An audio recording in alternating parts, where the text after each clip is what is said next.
23వ శ్లోకమైన మహాపద్మాటవీ సంస్థ కదంబవనవాసిని సుధాసాగర మధ్యస్థ కామాక్షి కామదాయని అనే నామానికి అంతరార్థం తెలుసుకోవడానికి ప్రయత్నించేద్దాం మిత్రులారా. మహాపద్మాటవీ సంస్థ కదంబవనవాసిని. ఈ మహాపద్మాటవి ఏమిటంటే శరీరమే మహాపద్మాటవి, మన శరీరమే ఒక మహాపద్మాటవి. షట్చక్రములే కాక సహస్ర సంఖ్యాకులైన నాడులు మహాపద్మములు. అంటే మనలో ఉన్న షట్చక్రములే కాకుండా సహస్ర సంఖ్యాకులైన నాడులు. మనకి 72,000 నాడులు అని మనం మామూలుగా చెప్పుకుంటామండి, కానీ 72,000 నాడుల కంటే కూడా అనేక నాడులు ఉన్నాయన్నమాట, వేలాది నాడులు ఉంటాయి. అందుకని ఆ సహస్ర సంఖ్యాకులైన నాడులు మహాపద్మములు. వేలాది దళములతో కూడిన సహస్రార చక్రములకు చేరిన కుండలిని శక్తి చక్కగా స్థితమైనప్పుడు జీవుడు ప్రాపంచకారణ్యములో కాక వైరాగ్యపు వనములో విహరిస్తాడు అని అర్థం. అంటే ఇక్కడ మహాపద్మము అంటే వేలాది దళంతో, మనం సహస్రదళ పద్మం అనుకుంటాం కదండి. ఆ సహస్రదళ పద్మం అంటే 1000 దళములతో ఉన్న పద్మం అనే కాదు, అనేక దళములతో. 1000 అంటే అనేకం అనమాట, అనేక దళములతో కూడి ఉన్నది అని అర్థం సహస్రదళ పద్మం అంటే. సహస్రం అంటే 1000 అనుకుంటా, కానీ ఆ 1000కి అనంతమైన పద్మంతో కూడి ఏదైతే ఉందో అది సహస్రదళ పద్మము అంటారు. అలాంటి వేలాది దళములతో కూడిన సహస్రార చక్రమున చేరిన కుండలిని శక్తి చక్కగా స్థితమైనప్పుడు, ఈ కుండలిని శక్తి మన మూలాధారంలో ఉన్న ఆ కుండలిని శక్తిని జాగృతం చేసినప్పుడు మన యొక్క సుషుమ్న నాడిలో ప్రవేశించి సుషుమ్న నాడి గుండా ఒక్కొక్క చక్రము దాటుకుంటూ ఆ యొక్క స్వాదిష్టాన చక్రము మూలాధార చక్రం నుండి బయలుదేరి సుషుమ్న నాడి గుండా ప్రయాణం చేస్తూ స్వాదిష్టాన చక్రము చేరి స్వాదిష్టాన చక్రములో మరింత వికసిస్తూ తద్వారా మణిపూరక చక్రంలో చేరి మణిపూరక చక్రంలో మనం ఉన్న కర్మ ప్రక్షాళనను, మన కర్మ బీజములు, మన భావోద్వేగములు అన్నింటి కూడా చక్కగా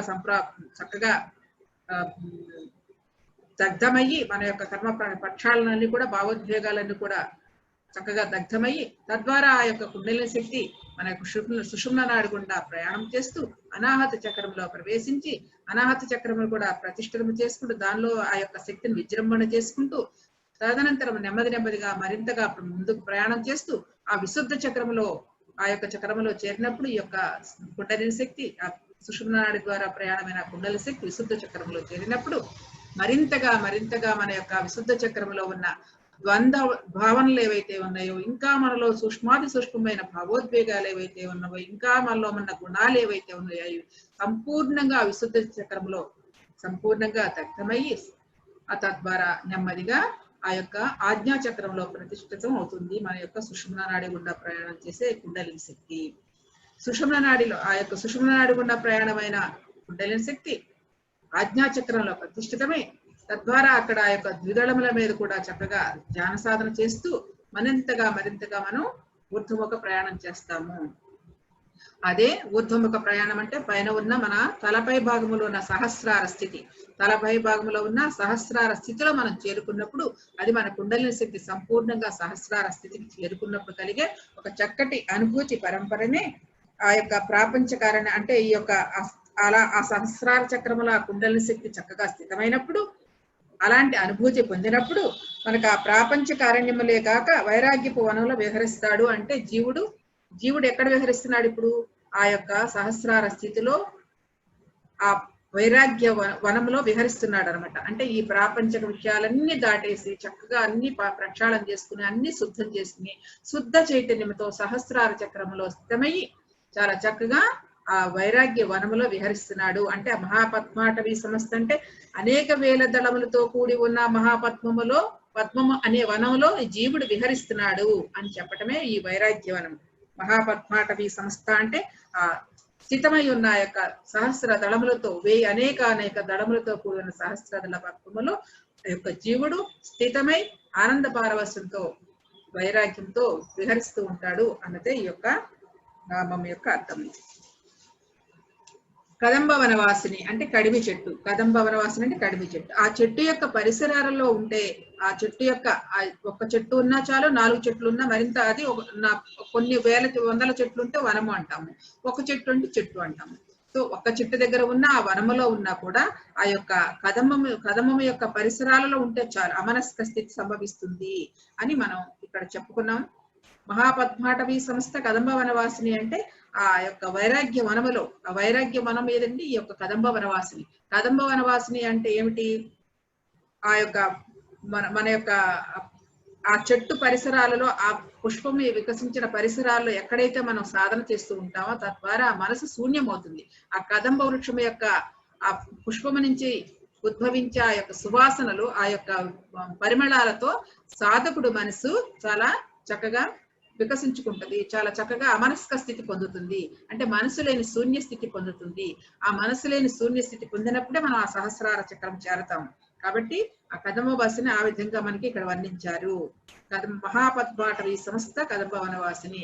ఎవరైతే అమనస్క స్థితి పొందారో, ఎవరైతే మనోశూన్యత పొందారో, ఆ మనోశూన్యత పొందినప్పుడు సహస్రార స్థితిలో ఉన్న యొక్క 1000 దళముల అనేక దళముల పద్మములో విహరించగలరు అని చెప్పడమే మహాపద్మాటవి సంస్థ కదంబ వనవాసిని అనే నామానికి అర్థము. ఇక్కడ శాస్త్రీయ పరంగా మనకు కొంచెం తెలుసుకోవాలంటే, మెదడు అనే పదార్థం పుర్రెలో ఉండే ఒకానొక జీవరసంగా ఉంటుంది. అంటే మన లోపల మెదడు ఉంటుంది కదా, ఆ మెదడులో ఉండే ఒక రసం ఉంటుంది. అది శాస్త్రీయ పరంగా మనం ఇప్పుడు అర్థం చేసుకుంటున్నాం. ఇక్కడ ఆ పుర్రెలో ఉండే ఒకానొక జీవరసంగా ఉంటుంది. అదే సెరిబ్రోనియల్ ఫ్లూయిడ్ అంటారు, సెరిబ్రోస్పైనల్ ఫ్లూయిడ్ అంటారు. సో ఈ ద్రవము క్రమక్రమంగా సాంద్రత పొందుతూ శుక్రధాతువుగా మారి పీనియల్ గ్లాండ్ చేరి అక్కడ నుండి వెన్నుపాము ద్వారా లింగస్థానంలోకి చేరుతుంది. శుక్రధాతువుగా మారి పుర్రియందలి జీవరసమే, శుక్రధాతువుగా మారే పుర్రియందలి జీవరసమే సుధాసాగరం, అమృత సాగరం. అంటే మెదడు యొక్క క్రింద భాగంలో ఉన్న పీనియల్ గ్లాండ్ మనోన్మణి అంటారు. ఇదే సుధాసాగర మధ్యస్థ అనే నామానికి అర్థం. అంటే మనోన్మణి అంటే ఆత్మసాక్షాత్కారం, యోగులు ఆత్మసాక్షాత్కారం జరుగుతుందని యోగులు దర్శించి చెప్పారు.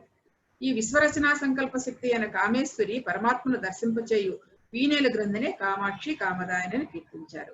అంటే ఇక్కడ మనం చెప్పుకోవాల్సింది ఏమిటంటే, మన మెదడులో ఉండే, ఇది శాస్త్రీయపరంగా జరిగే అనుభూతి పరం అనమాట. మన మెదడులో ఉండే ఒక ద్రవమైన పదార్థం ఉంటుంది. ఆ ద్రవం అంటే జీవరసంతో కూడి ఉంటది. ఆ యొక్క కేంద్ర భాగంలో, ఆ పుర్రెలో కేంద్ర భాగంలో జీవరసంతో ఉంటది అనమాట. ఆ ద్రవం క్రమక్రమంగా సాంద్రత పొందుతూ, అంటే సాంద్రత అంటే కొంచెం గట్టి పడుతూ అనమాట. రసం అంటే ఎలా ఉంటుంది, రసం పల్చగా ఉంటుంది. అది నెమ్మదిగా మన సాధన చేస్తూ ఉంటే అవుతుంది, అది కొంచెం కొంచెంగా క్రమక్రమంగా కొంచెం సాంద్రత పొందుతూ మన పీనేల్ గ్లాండ్, మన యొక్క సహస్రార దీని వెనకాల, మనకు ఆజ్ఞాచక్రం వెనకాలగా బాగుంటుంది. ఆ యొక్క వెనకాల భాగంలో ఆ యొక్క సహస్రార స్థితిలో లేండి, సహస్రారంలో ఉన్న ఆ యొక్క పీనేల్ గ్లాండ్కి చేరి, అంటే మన ఈ యొక్క మెదడులో ఉన్న జీవరసం ఏదైతే ఉందో ఆ జీవరసము ఒక సాంద్రత పొందుతూ క్రమక్రమంగా చిక్కబడుతూ ఆ యొక్క సుధాసాగరం అంటే మన యొక్క సహస్రార స్థితిలో ఉన్న పీనేల్ గ్లాండ్ చేరి, పీనేల్ గ్లాండ్ ద్వారా నెమ్మదిగా సహస్రారం నుంచి మన ఆజ్ఞాచక్రం, ఆ వెన్నుపాము అలా కిందకు ఉంటుంది కదండి, ఆ సుషుమ్నా నాడి కిందకు ప్రయాణం చేస్తుంది కదా, తద్వారా ఆ సుషుమ్నా నాడి గుండా మళ్ళా మన మూలాధార చక్రానికి చేరుతుంది. ఇది ఈ శుక్ర అంటే శుక్రధాతువు. శుక్రధాతువు అంటే మన వీర్యం అనమాట, వీర్యం. దాన్ని లింగస్థానంలో చేరుతుంది, అంటే వెన్నుపాము కింద ఉన్న ఆ లింగస్థానంలోకి చేరుతుందని ఇక్కడ ఒక సైన్స్ పరంగా కూడా చెప్పారనమాట. మన మెదడులో జరిగే ఒక జీవ రసాయన పదార్థము సాంద్రత పొందుతూ ఆ యొక్క పీనేల్ గ్రంథికి చేరి, ఆ గ్రంథి ద్వారా వెన్నుపాము ద్వారా ప్రయాణిస్తూ మన లింగస్థానంలోకి చేరుతుంది అని చెప్తున్నారు. అదే శుక్రధాతువుగా మారి పుర్యందలి అక్కడ అది అలా జరుగుతుంది. మరి ఆ యొక్క సహస్రారంలో చేరిన జీవరసం ఏదైతే ఉందో, ఆ మెదడులో జరిగిన ఆ యొక్క రసం ఏదైతే ఉందో అది మనకి ఆ సహస్రారంలో మనకి తలపై భాగంలో ఉన్న ఆ యొక్క సహస్రార స్థితి నుంచి చక్కగా వర్షిస్తుంది. అది అక్కడ అమృతంగా మారుతుందంట. ఇందాక మనం చెప్పుకున్న ఆ యొక్క సాంద్రత పొంది గట్టి పడుతుంది అన్నారు కదండి, అలా ఆ యొక్క ద్రవ పదార్థం అంతా కూడా సహస్రార స్థితిలో సుధాసాగరం అంటే దాన్ని ఏమంటారు, సుధా అంటారు, అంటే అమృతము అంటారు. ఆ అమృత వర్షములతో చక్కగా మన శరీరం అంతా తడుపుతుంది. దీనికి మన సాధన ద్వారా మనం తెలుసుకుంది ఏమిటంటే, ఇప్పుడు మనం కుండలిని శక్తిని ధ్యానంలో కూర్చోగానే శ్వాసపై ధ్యాస ఉంచి శ్వాసను గమనిస్తూ, మనసుని ఆలోచనలకు అరికట్టుతూ శ్వాసను గమనిస్తూ మన లోపలికి వెళ్ళినప్పుడు మన తద్వారా మన లోపలికి ప్రయాణం, ఇది నిరంతర సాధన ద్వారా చేస్తూ ఉండగా మన కుండలిని శక్తి జాగృతమైనప్పుడు, కుండలిని శక్తి జాగృతమైన ఆ యొక్క సుషుమ్నా నాడి గుండా శక్తి ప్రయాణం జరిగి నెమ్మదిగా ఆ సహస్రార స్థితికి ఆ శక్తి చేరినప్పుడు, ఆ చైతన్యంలో కలిసినప్పుడు, ఆ చైతన్యము శక్తి యొక్క కలయికే చాలా చక్కటి అద్భుతమైన అనుభూతి పొందుతుంది. అంటే ఆ యొక్క ఇందాక మనం ఆ జీవ రసాయన చర్య జరిగిన ధాతువు ఏదైతే ఉందో, ఆ శుభ్ర ధాతువు ఏదైతే ఉందో అది శక్తివంతమవుతుంది. ఆ శక్తివంతమైన ఆ ధాతువు ఏమి చేస్తుంది, మన శరీరం అంతా అది ఒక సుధారసముగా అంటే ఒక అమృతముగా మారి ఆ సుధారసమైన అమృతమైన వర్షం అంటే మన శరీరం అంతా నాడుల గుండా ప్రయాణం చేస్తుంది. మొత్తం నాడీ మండలం అంతా కూడా ఆ శక్తి ప్రయాణం చేస్తున్నప్పుడు మనకి ఆ యొక్క శరీరం శక్తివంతంగా సకల శక్తివంతంగా తయారవుతుంది. తద్వారా మనకి అనారోగ్యం నుంచి దూరం అవుతాము. ఇది మనకి ధ్యానం చేస్తున్న ప్రతి ఒక్కరికి జరిగే స్థితేనండి. ఎందుకు రోగాలు దూరం అవుతున్నారు ధ్యానంలోకి రాగానంటే ఇది జరిగే స్థితి. మన సాధన ద్వారా కుండలిని శక్తి జాగృతం చేసుకున్నప్పుడు ఆ శక్తి ఊర్ధముఖ ప్రయాణం చేసి సహస్రార స్థితికి చేరినప్పుడు ఆ సహస్రార స్థితిలో ఉన్న ఆ యొక్క శక్తి చైతన్యం రెండింటి కలయిక అమృత బిందువులుగా మారి ఆ సుధారసముగా మారి ఆ సుధారసమే మన శరీరంలోని ఉన్న సమస్త నాడుల గుండా ప్రయాణం చేస్తూ ఉన్నప్పుడు చక్కటి ఒక అద్భుతమైన అనుభూతిని పొందుతున్నాము. ఇదే ఈ యొక్క నామానికి అర్థము. సుధాసాగర మధ్యస్థ అని. సుధాసాగర మధ్యస్థ కామాక్షి కామదాయిని. ఎప్పుడైతే ఈ యొక్క ఆ యొక్క పైన ఉన్న గ్లాండ్ పేరు అంటే ఆ గ్రంథి పేరు మనోన్మని. మనోన్మని అంటే మనసును శూన్యం చేసిన స్థితిలో ఏదైతే మనం పొందుతున్నామో దాన్ని మనోన్మని. ఇది ఒక ఆధ్యాత్మిక భూమికలో ఒక అత్యంత అద్భుతమైన ఉన్నతమైన ఉత్తమోత్తమైన స్థితి అనమాట. మనోన్మని, మనస్విని, మధుమతి ఇవన్నీ ఏంటంటే సప్త భూమిక, 7వ భూమిక అయిన ఈ యొక్క సహస్రార స్థితి 7వ భూమిక. ఆ 7వ భూమికలో పొందే ఒక అద్భుతమైన అనుభూతి పరంపరనే మనోన్మని అంటారు. ఆ మనోన్మని అంటే ఆత్మ సాక్షాత్కారం జరుగుతుంది. మనను యోగులు దర్శించి దాన్ని దర్శించి మనకి ఈ యొక్క దాని గురించి ఇంత వివరణ ఇచ్చారనమాట ఆ యోగులు. విశ్వరచనా సంకల్ప శక్తి అయిన కామేశ్వరి పరమాత్మను దర్శింపచేయు పీనేల గ్రంథిని కామాక్షి కామదాయిని అంటారు. అంటే మనకి ఈ ఆత్మ సాక్షాత్కారాన్ని పొందాలని ఒక తపన మనలో ఎప్పుడైతే మొదలైందో, మనం దర్శించుకోవాలి, మన ఆత్మ సాక్షాత్కారం పొందాలి అనే ఒక తపన మనలో ఎప్పుడైతే పొందుతుందో ఆ తపనే మన అక్కడ తీసుకెళ్తుంది.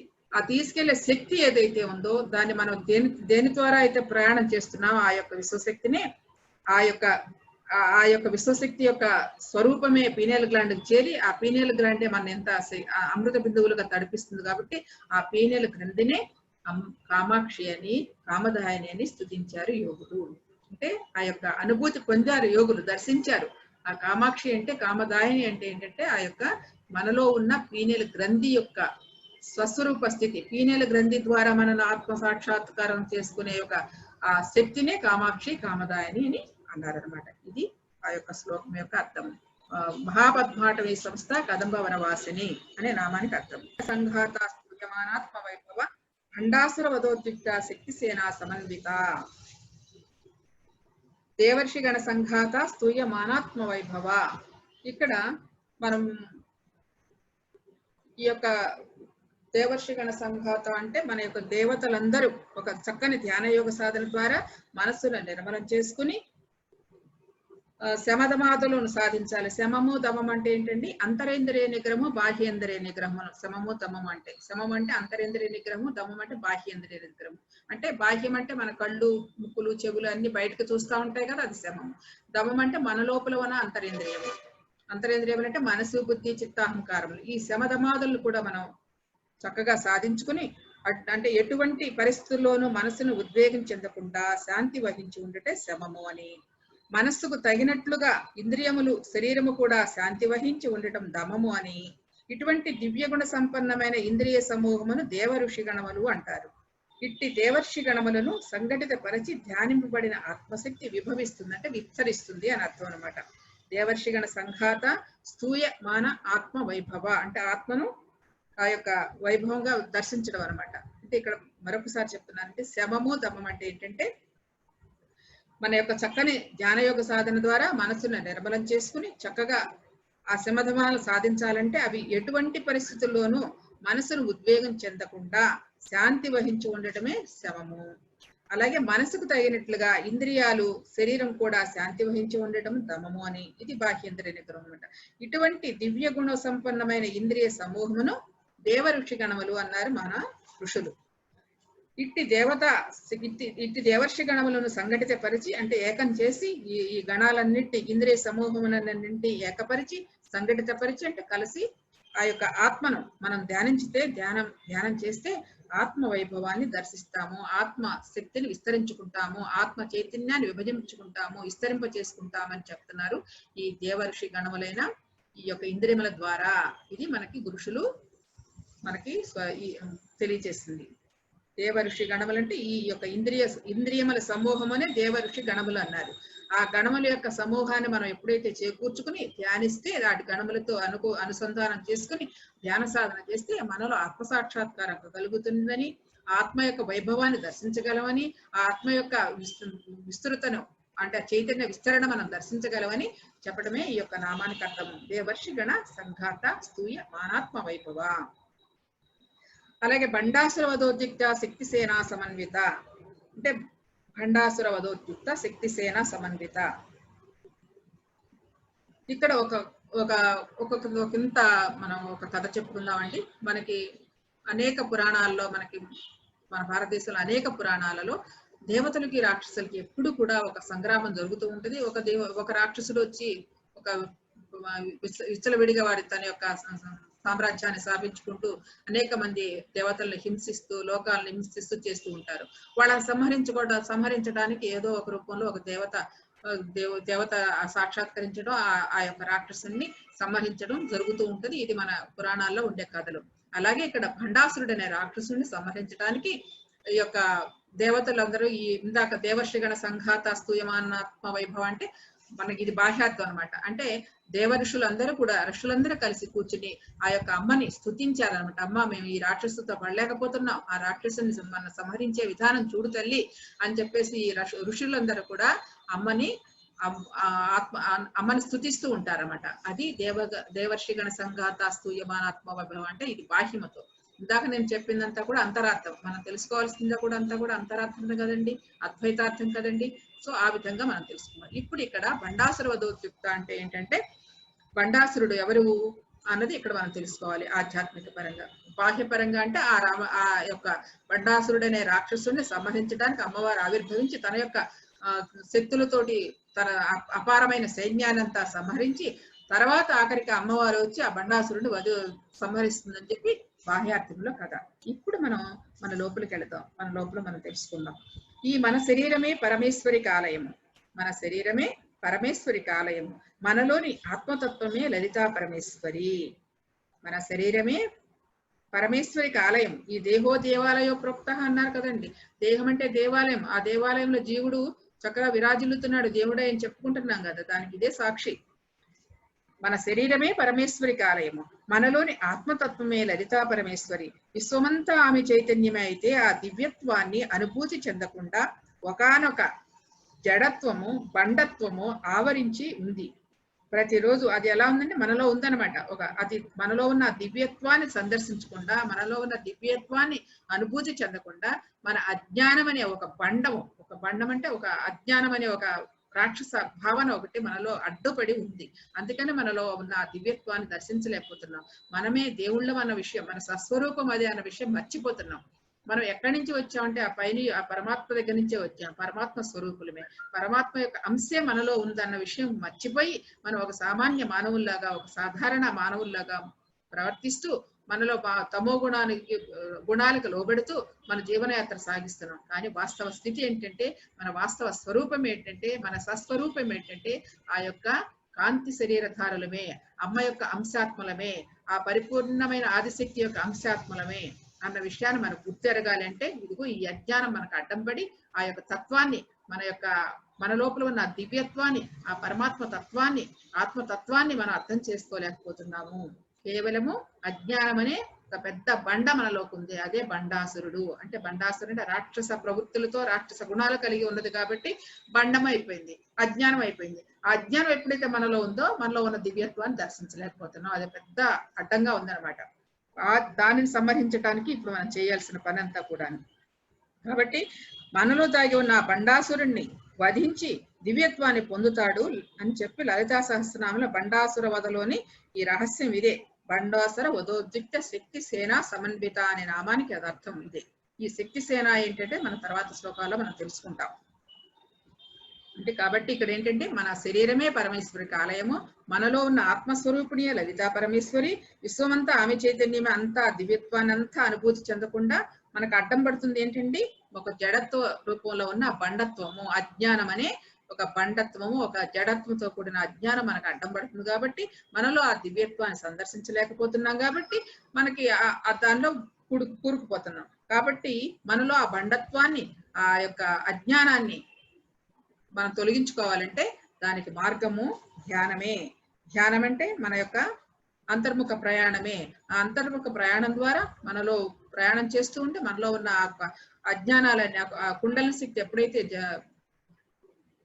జాగృతం అవుతుందో తద్వారా మనలో ఉన్న అజ్ఞానం, మనలో ఉన్న గుణాలు, మనలో ఉన్న తమో గుణాలు, మనలో ఉన్న అవన్నీ కూడా నెమ్మదిగా నశించి మనకి వాస్తవ స్థితిని, వాస్తవ స్వరూపాన్ని, మన ఆత్మ స్వరూపాన్ని దర్శించుకునేట్లు చేస్తుంది ఆ యొక్క విశ్వశక్తి.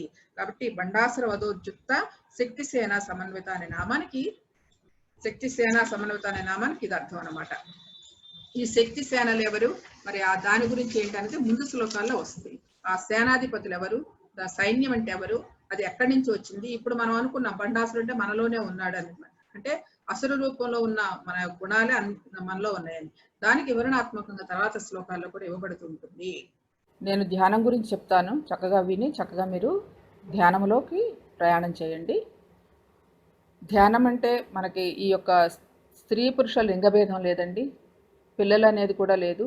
చిన్నవాళ్ళ దగ్గర నుంచి పెద్దవాళ్ళ వరకు కూడా చాలా చక్కగా ధ్యానాన్ని అభ్యసించవచ్చు. ఎవరి వయసుంతో అన్ని నిమిషాలు కూర్చోవడం ముఖ్యమైనది. కాబట్టి మిత్రులారా, కూర్చునే విధానం ఎలా అంటే, మనకి కూర్చోగలిగిన వాళ్ళు చక్కగా బాచి పెట్టేసి కూర్చోవచ్చు, లేని పక్షంలో కుర్చీలో కూర్చోవచ్చు. సౌకర్యవంతమైన భంగిమను తీసుకొని, అంటే సౌకర్యవంతమైన ఆసనాన్ని తీసుకొని చక్కగా ప్రశాంతంగా కూర్చోవాలి. కుర్చీలో కూర్చున్న వాళ్ళు కాళ్ళు క్రాస్ చేసుకుని, వేళ్లలో వేలు పెట్టుకుని ప్రశాంతంగా కళ్ళు మూసుకుని మన యొక్క నాసికలో జరిగే శ్వాస నిశ్వాసాలను గమనిస్తూ ఉండటమే మనం చేయవలసిందల్లా. శ్వాసను లాగటము, లోపల ఉంచటము, బయటికి వదలటము అలాంటి ఏ ప్రక్రియ లేకుండా నిరంతరము మనలో ఎలా జరుగుతూ ఉన్నదో ఆ యొక్క శ్వాసను గమనిస్తూ ఉండటమే మనం చేయవలసిందల్లా. ఇదే అతి సహజమైన, అతి సరళమైన రాజయోగ ప్రక్రియ. కేవలం శ్వాసపై ధ్యాసే మిత్రులారా. శ్వాస గమనింపే ధ్యాన సాధన. జస్ట్ అబ్జర్వ్ యువర్ బ్రెత్ అన్నారు. కేవలం మనలో జరిగే శ్వాస నిశ్వాసాలను గమనిస్తూ ఉండటమే చేయవలసిందల్లా. మనసులో పరి విధాల ఆలోచనలు వస్తూ ఉంటే ఆ ఆలోచనలు కట్ చేస్తూ ఆ యొక్క మనసును శ్వాసపై ఉంచుతూ ఉండటమే మనం చేయవలసిన ప్రాథమిక ప్రక్రియ. మనసులో పరి విధాల ఆలోచనలు వస్తూ ఉంటే అవి కట్ చేస్తూ ఆ యొక్క మనసుని శ్వాసపై ఉంచుతూ ఉండండి. క్రమక్రమంగా మన యొక్క శ్వాస చిన్నదవుతూ గురుమధ్యములో స్థితమవుతుంది. చక్కటి ఆలోచనారహిత స్థితి కలిగి అద్భుతమైన ప్రశాంత స్థితి ఏర్పడుతుంది. యోగ చిత్త వృత్తి నిరోధ అన్నారు పతంజలి మహర్షి. యోగమనగా చిత్తములోని వృత్తులన్నీ రహితమవటమే, మనోశూన్యమవటమే, మనసు ఆలోచనారహిత స్థితి సంభవించటమే.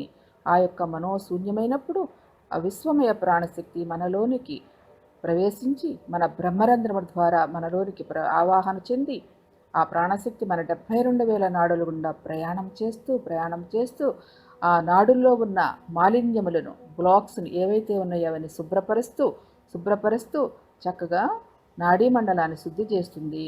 నాడీమండల శుద్ధి ద్వారా సంపూర్ణ ఆరోగ్యం వస్తుంది, మానసిక ప్రశాంతత లభిస్తుంది. మిత్రులారా, కేవలం శ్వాసపై ధ్యాసే, శ్వాస గమనింపే ధ్యాన సాధన. నా మాటలు మీకు ఎటువంటి అభ్యంతరాలను కలిగించవు. కేవలం మీ శ్వాసతో మీరు కలిసి ఉండండి. శ్వాసపై ధ్యాస ఉంచండి మిత్రులారా. శ్వాస గమనింపే ధ్యాన సాధన. మానవునికి నిత్య జీవితంలో కావలసింది శారీరక ఆరోగ్యము, మానసిక ప్రశాంతత, ఆత్మవిశ్వాసము, ఏకాగ్రత, ఆత్మజ్ఞానము, ఆత్మవిద్య మొదలైనవి. మరి ప్రతిరోజు హాయిగా ఆనందంగా గడపాలి. ప్రతిరోజు మరుసటి రోజుకి గట్టి పునాది అవ్వాలి. అలా అయినప్పుడు మొత్తం జీవితానికి అందం, ఆనందం. అప్పుడే జీవితానికి సార్థకత, పరమార్థకత.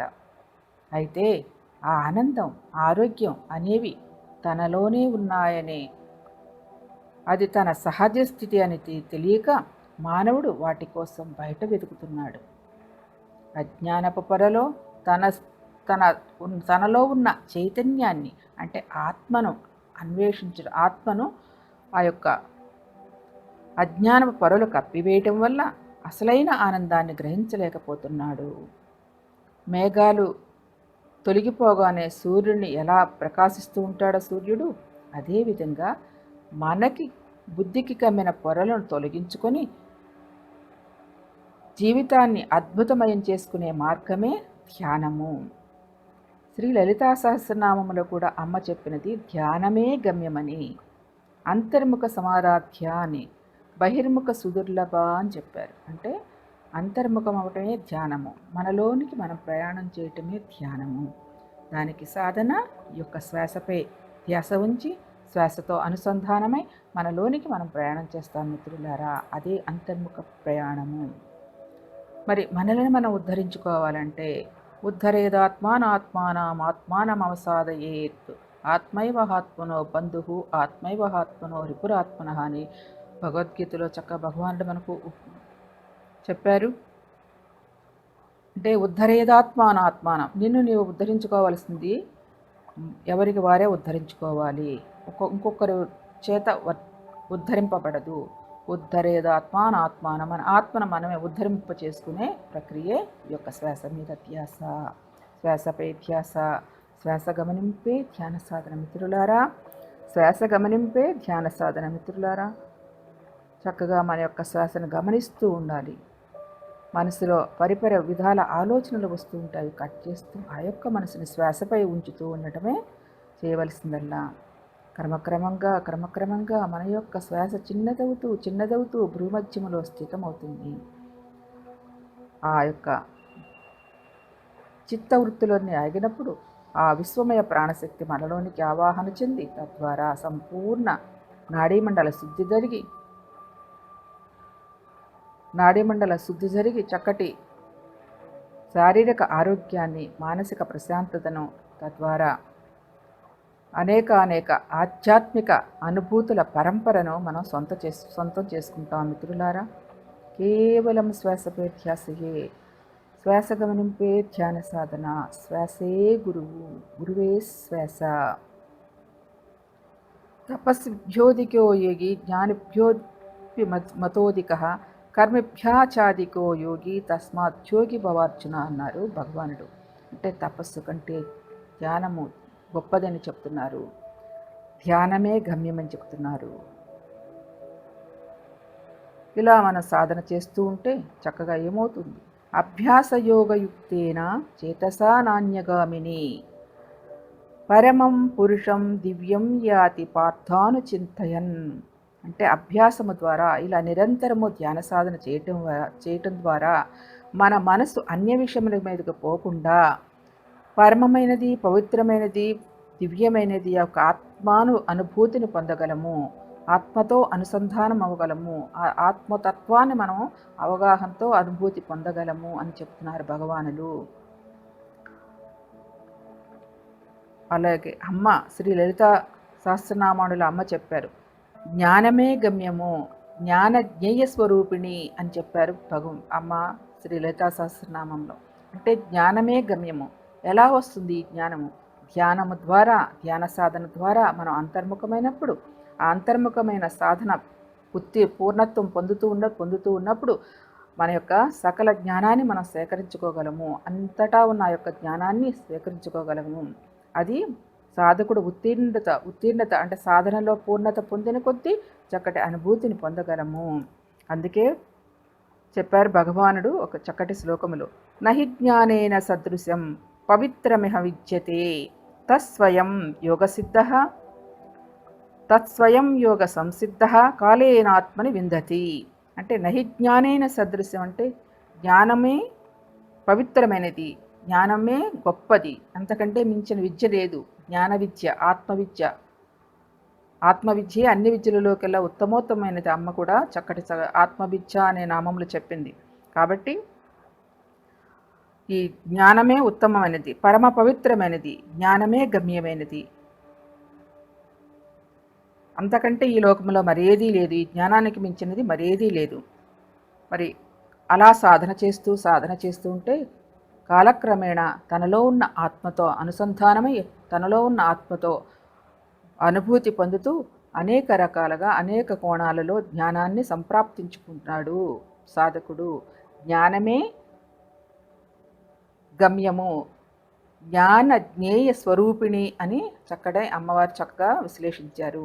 కాబట్టి ఈ నిరంతర సాధనతో ఆ ధ్యానము ద్వారా జ్ఞానాన్ని సంపాదించుకుంటూ జ్ఞాన స్వరూపిణిగా మనం ఉత్తీర్ణులవ్వాలి, పరిపూర్ణత పొందాలని చెప్పటమే ఈ ధ్యానముల యొక్క ముఖ్య ఉద్దేశము. కాబట్టి కేవలం మీలో ఉన్న శ్వాస నిశ్వాసాలను గమనిస్తూ ఉండటమే చేయవలసిందల్లా. అతి సహజమైనది, అతి సరళమైనది రాజయోగ ప్రక్రియ మిత్రులారా. ఈ యొక్క శ్వాస గమనింపు ద్వారా శ్వాసే గురువుగా శ్వాస చింతన చేరి సమయాన్ని హెచ్చిస్తూ సాధన చేస్తే, శ్వాస అనే గురువు చింతన చేరి నీ సమయాన్ని కాస్తంత హెచ్చించి సహనముతో సాధన చేస్తే చక్కటి అనుభూతిని మనం సొంతం చేసుకుంటాం, ఆ అనుభవ జ్ఞానాన్ని పొందుతాము. ఆ అనుభవమే జ్ఞానంగా మారుతుంది మిత్రులారా. కాబట్టి ధ్యానము ఎవరి వయసు ఎంత ఉందో అన్ని నిమిషాలు చక్కగా కూర్చోవచ్చు. మనలో ఉన్న శ్వాస నిశ్వాసాలను గమనించడమే ధ్యానము, శ్వాసపై ధ్యాసయే ధ్యానము మిత్రులారా. శ్వాస గమనింపే ధ్యానము మిత్రులారా. చక్కగా అలా ఎవరి వయసు ఎంత ఉందో అన్ని నిమిషాలు కూర్చుని తర్వాత నెమ్మదిగా మీ యొక్క 2 చేతులను విడదీసుకుని ఆ 2 యొక్క అరచేతులను కూడా కళ్ళపై బోర్లించుకుని ఒక 5 సెకన్ల పాటు అలా ఉండి నెమ్మదిగా ఆ ధ్యాన స్థితి నుంచి బయటకు వచ్చి చక్కగా ఆనందాన్ని అనుభవించవచ్చు. ధ్యానము చేసే విధానము, క్రమము ఇలాంటిది ఇదే. ఇంతకంటే తేలికైనది, ఇంతకంటే సహజమైనది, ఇంతకంటే ప్రశాంతమైనది, ఇంకా అంతకంటే సుఖమైనది మరెక్కడా లేదు. అంత సుఖమైనది, అంత తేలికైనది, అంత సరళమైన యొక్క శ్వాస మీద ధ్యాసను సాధనతో పరిపూర్ణత పొందాలని, ముక్తి పొందాలని కోరుకుంటూ థ్యాంక్ యూ మిత్రులారా. Thank you.